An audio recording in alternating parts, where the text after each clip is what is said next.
Hi everyone! So today's video is going to be about how to stand your ground in homeschooling. I get a lot of questions. In the beginning, I got, why? You gonna do that all the time? You're gonna homeschool them to the end? Yes, I am. And in the beginning, it was really hard to kind of answer that question. I feel like it was hard for me because I lacked the confidence in myself. And after I got the confidence and I felt like I knew what I was doing, it was a lot easier to answer those questions. So I've put together my 5 top tips that I felt were my go-to things for how I was able to handle those questions and people coming to me asking me questions about, really pretty much questioning my ability to homeschool my kid. So it really was frustrating. It can lead you to believe that you can't do it. And they honestly, I don't feel like they were doing it in a malicious way. They were curious because, of course, homeschooling isn't on the forefront. It is now. It's becoming a bigger thing and a more worldwide thing. But in the beginning, for us, it wasn't, you really didn't, you saw it on TV, but you really didn't see a lot of people homeschooling their children. It wasn't publicized as much as it is now. So I've put together my 5 top tips and I have my notes here. So you may see me looking down a couple of times, and that's just because I'm just making sure that I'm staying on topic. So again, I want to say welcome back, and we're going to talk about my 5 top tips and how to stand your ground nicely on your choices to make the switch to homeschooling. So if you haven't already, I would love for you to subscribe, follow this journey with us, and join our team, join our tribe, because it does take a village, and I want to be a part of your village. So it's all in the know. Like I said before, with my confidence, once I got my confidence up to the point to where I was like, okay, I'm confident in what I'm doing. I feel like I know what I'm doing. I'm not messing them up. It was easier to answer the questions that I got. Some questions I won't even repeat, but a lot of the questions were the same. The base, the root of the question was always the same. The doubt was always the same. I had no background in education. I was strictly mental health and social work. I've done CNA work before in the past, certified CNA, and I did that for about 5 years, 4 or 5 years prior to while I was finishing school and getting my degrees. So it's been really rewarding now that I'm able to kind of combat those questions that I get. And I promise you, it feels like I have a cape on my back sometime when I am giving my whole spiel of why we homeschool.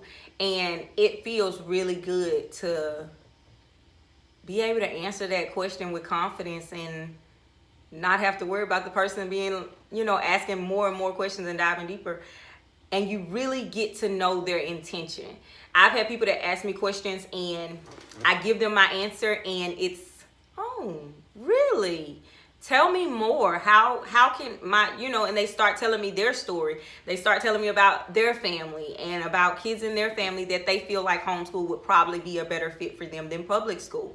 And now you've gotten them on your side and you're able to collaborate with them and you can help them, and they didn't even come to the table for your help in that way. They were just curious about homeschooling and why you wanted to homeschool. So my number 1 tip is know your passion for homeschooling.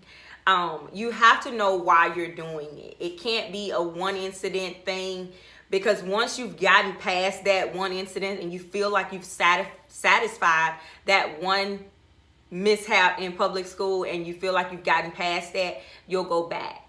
And if you're in it to catch your child up, that's okay. catch them up, get them where you want them to be, and put them back in public school. But if you're planning to homeschool for the long haul, know your passion. You have to know your passion for homeschooling. Tip number 2 is going to be know your benefits to homeschooling compared to public school, okay?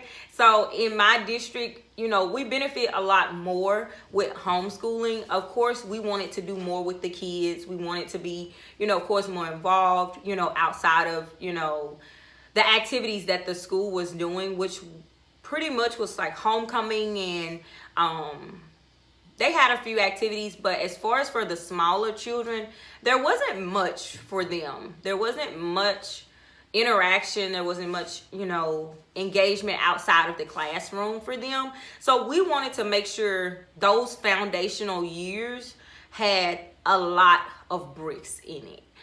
We wanted them to have a well-rounded foundation. We didn't want them to feel like they were missing things.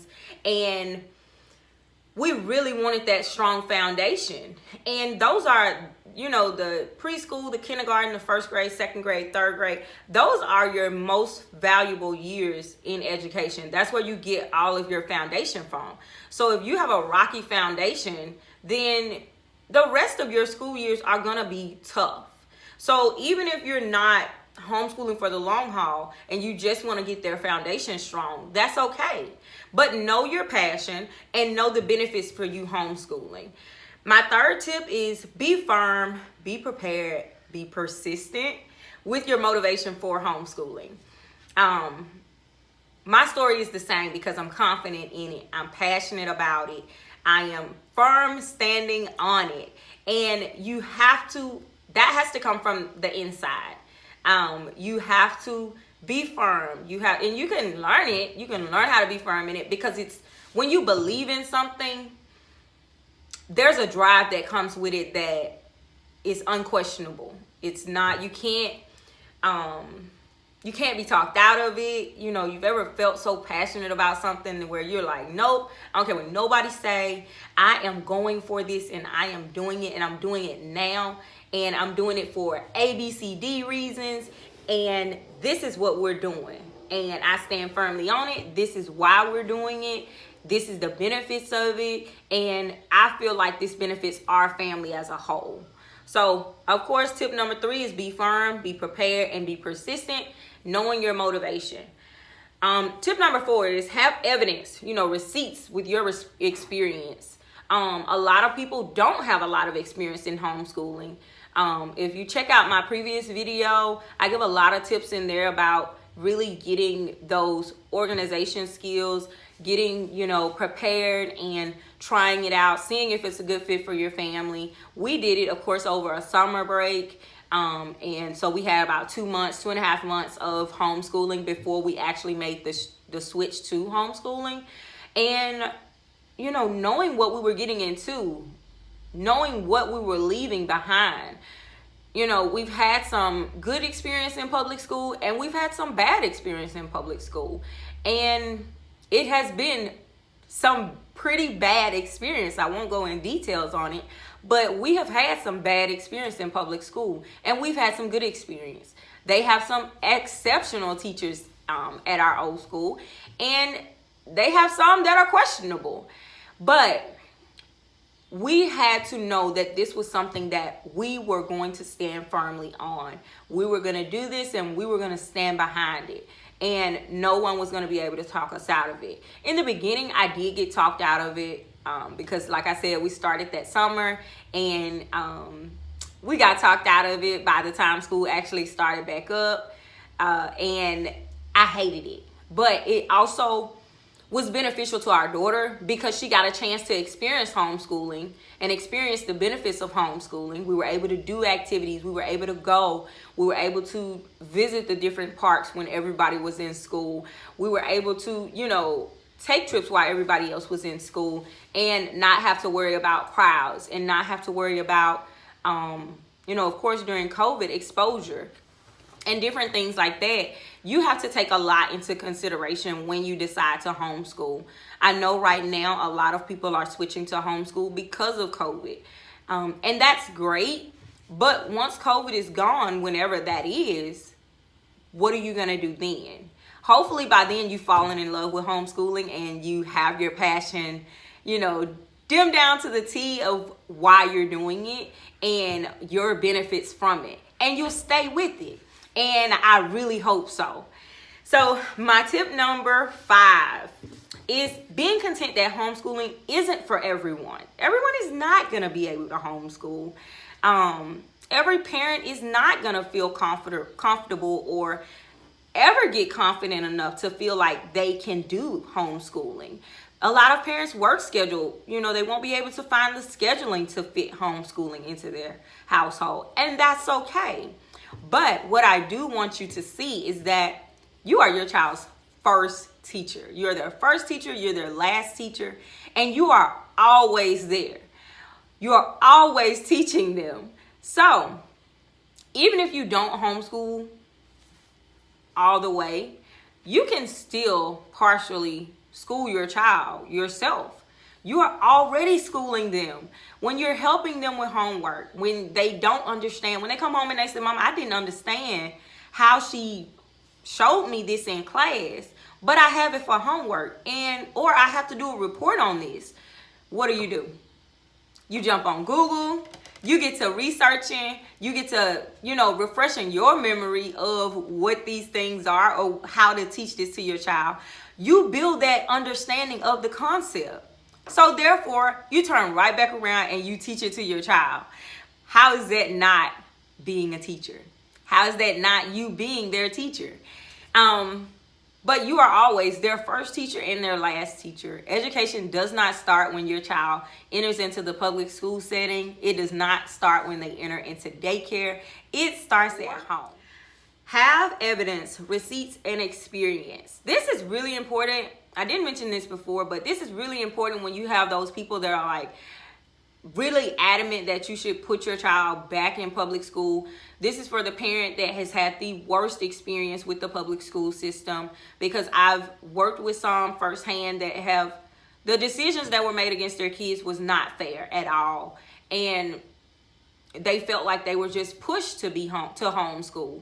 And their child's, behavior, their child's whole outlook on life has changed because they're homeschooled and they're not having to stress about public school, stress about, things and social things that are happening in the school that they can't control.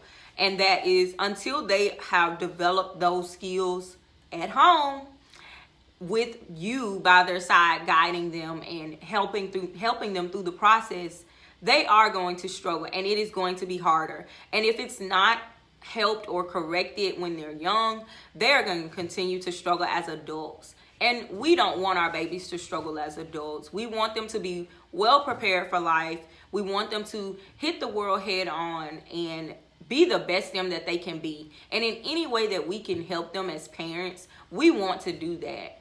So our tip number 5 was, of course, contentment that homeschooling isn't for everyone. Being open to different perspectives.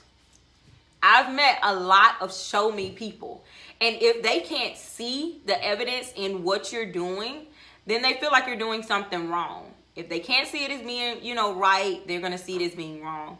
And you can show them that evidence that, hey, when I pulled my child out of public school, they weren't even able to read. They weren't even able to count money.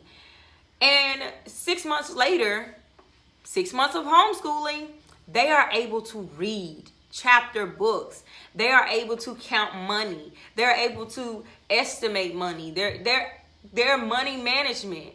They are able to do so much more that they weren't able to do in public school. And when they come back with, well, it's just because it's just you and them. They're getting more one-on-one attention. Exactly. Because that is what most children need. Every child needs some one-on-one attention. The smartest children need one-on-one attention. And that's not saying that your child can't learn on their own. That's saying that, hey, even if we are in public school, when they come home, they're getting one-on-one when I'm doing homework with them. So they're always going to have one-on-one time. But when you're homeschooling, you're able to give them that your undivided attention. They're able to get the information and get the concept down pat, and you're able to move on to something else, which also builds their confidence in themselves. You know, you see them smiling and they're like, yeah, I got this, mama. And you're like, yeah, baby, you do it. You got this. And you're able to, as the parent, kind of back off. And eventually they'll be doing all the work themselves and being just bringing it to you and saying, hey, can you double check this for me? And that's what we want. We want our children to have the confidence to be able to do what they need to do in their educational classes or with their homework with limited support and with that confidence that they can do this. So those are my 5 top tips, and I would love for you to leave a comment on this video. Let me know that this was helpful for you. If you have any other video suggestions or topics that you would like to hear about, please leave them below in the comments. And if you haven't already, please subscribe to our channel, like this video, and I will see you next time. Thanks for watching.